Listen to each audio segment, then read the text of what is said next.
যে প্রথমে ক্ষমা চেয়ে নিচ্ছি, মূল্যবান সময় নষ্ট করব। আমি মোহাম্মদ ইসাক সরকার।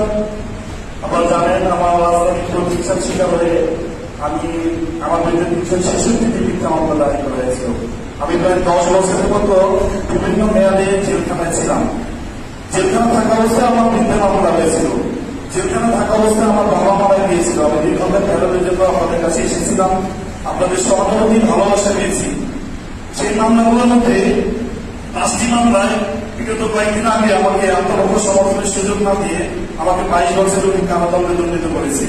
তা আমি ইনশাআল্লাহ এই মামলাগুলো আইনের প্রতি শ্রদ্ধাশীল হয়ে আমি আমার কারাগারে আত্মপক্ষ সমর্থন করবো।